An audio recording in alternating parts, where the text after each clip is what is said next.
नमस्कार फ्रेंड्स, रोज भैंस में आपका स्वागत है। आज का कहानी का शीर्षक है साहूकार और किसान की बेटे की कहानी।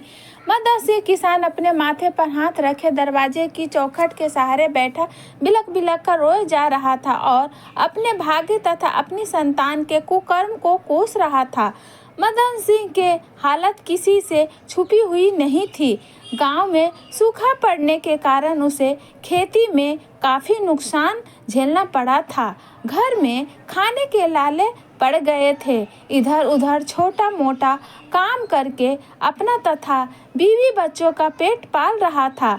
मगर गांव के अन्य किसानों की दशा भी कुछ ऐसी ही थी। इसलिए मदन सिंह को उन कामों से भी हाथ धोना पड़ा। इस तरह बिलखने की आवाज़ सुनकर उसके पड़ोसी ने मदन सिंह से पूछा कि आखिर बात क्या है? तुम तो बहुत हिम्मत वाले हो, फिर इस तरह क्यों रो रहे हो? मदन सिंह अपने पड़ोसी से कहता है कि तुमसे मैंने कभी किसी बात का पर्दा नहीं रखा और तुम मेरे परिवार की प्रत्येक परिस्थितियों से भली भांति अवगत हो। मेरी पत्नी दुलारी स्वयं भूखी रह सकती है, मगर बच्चों को भूख से तड़पता हुआ नहीं देख सकती थी।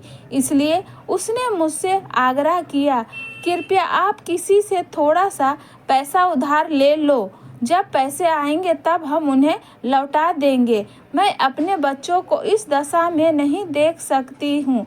मैं सोच में पड़ गया, क्या करूँ? अगर ऐसा ही रहा तो मैं कर्ज कैसे चुका पाऊँगा? मगर दुलारी के बार बार कहने पर मैंने अपने कुछ रिश्तेदारों की चौखट खटखटाई, मगर मुझे हर जगह निराशा ही प्राप्त हुई। मैं वापस घर लौट आया।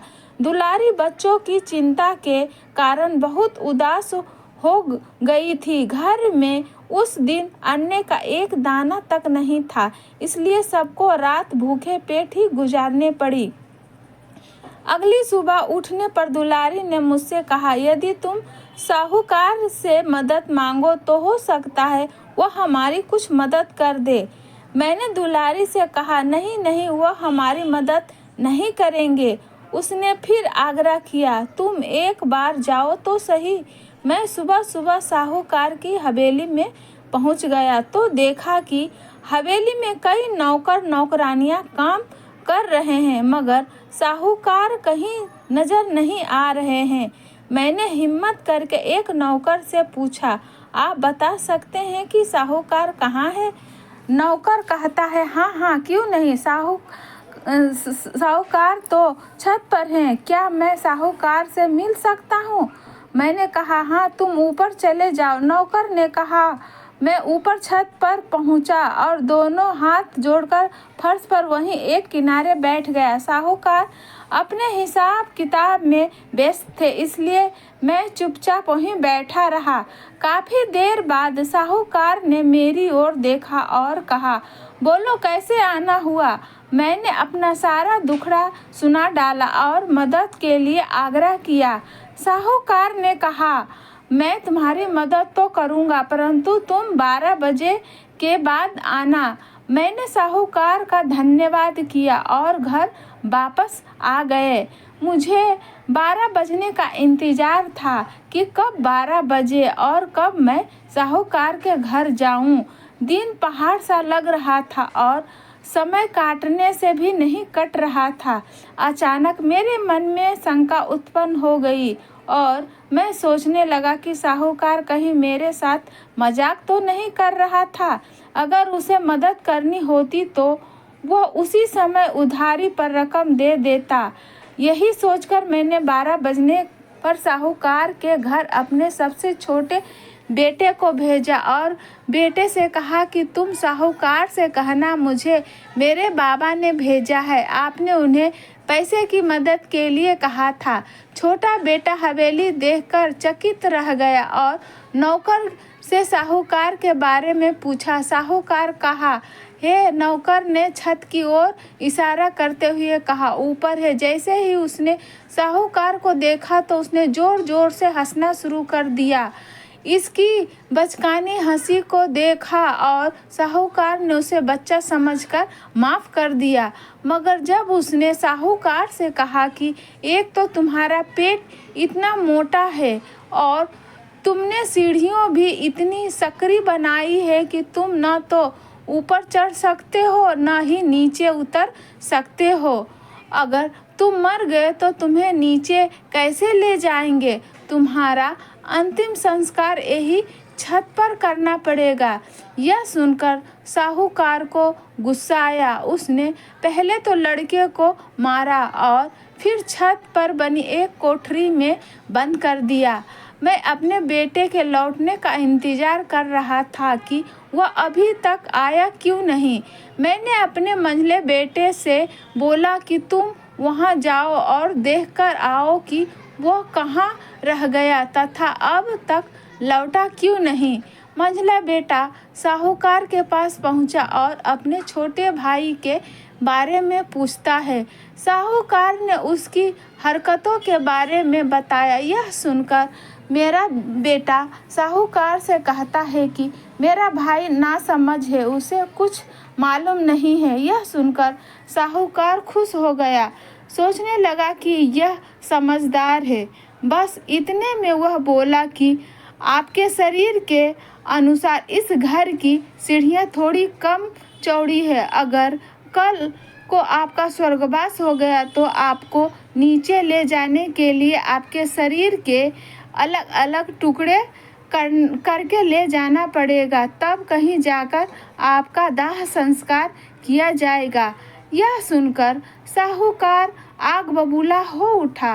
मंझले बेटे के साथ भी वही किया जो छोटे बेटे के साथ किया था। मैं अपने दोनों बेटे के न लौटने पर और चिंतित हो उठा। तब मैंने अपने बड़े बेटे को वहां भेजा। बड़ा बेटा साहूकार के घर पहुंचा और अपने दोनों भाइयों के बारे में पूछा। साहूकार ने उसे बताया कि तुम्हारे दोनों भाई मेरे पास आए थे और दोनों ही बहुत बदतमीज और शैतान स्वभाव के हैं। उन दोनों को बिल्कुल तमीज नहीं है कि बड़ों से कैसे बात करनी चाहिए। साहूकार जी, ये तो आपने बहुत अच्छा किया। सचमुच उन्हें बिल्कुल भी तमीज नहीं है। बड़े बेटे ने साहूकार से पूछा, आखिर क्या किया उन दोनों ने? साहूकार ने सारी बात बताई। यह सुनकर बड़ा बेटा बोला, साहूकार जी, आप उन्हें माफ़ कर दो। कोई बात नहीं, गलती हो गई है उनसे। कृपया आप उन्हें छोड़ दो। दोनों नादान हैं, इसलिए ऐसा कह दिया होगा। बच्चा समझकर माफ़ कर दो। इस तरह की बात सुनकर साहूकार बोला कि तुम अपने दोनों भाइयों से बिल्कुल अलग हो। इतना ही नहीं, समझदार भी हो।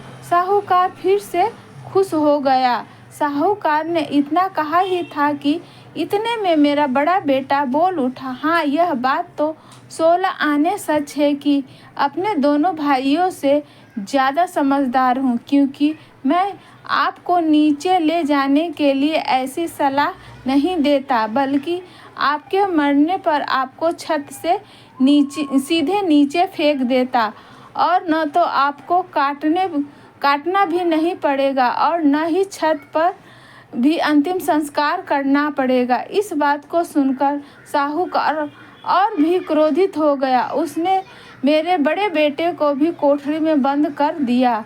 मैं अपने बच्चों को देखने के लिए साहूकार के घर गया और अपने तीनों बेटों के बारे में पूछा। साहूकार ने मुझे सारी बात विस्तार से बताई और कहा कि मैं तुम्हारी मदद करने वाला था, मगर अब नहीं करूँगा। मैं तुम्हारे लिए डूबते को तिनका का सहारा था, मगर तुम्हारी औलाद तो तिनके को हटाकर तुम्हें ही डुबोना चाहती है। जिसे डाल पर बैठे हो उसी को काट रहे हो।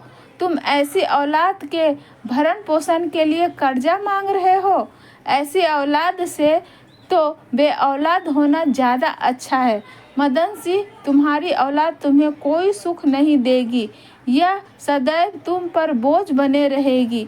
बस यही सोच सोच कर रो रहा है हूँ। मदन सिंह का पड़ोसी उसे शासन देता है और अपने घर लौट जाता है। तो फ्रेंड्स, ऐसी कहानी सुनने के लिए चैनल से बने रहे। इस वीडियो को लाइक करें, शेयर करें।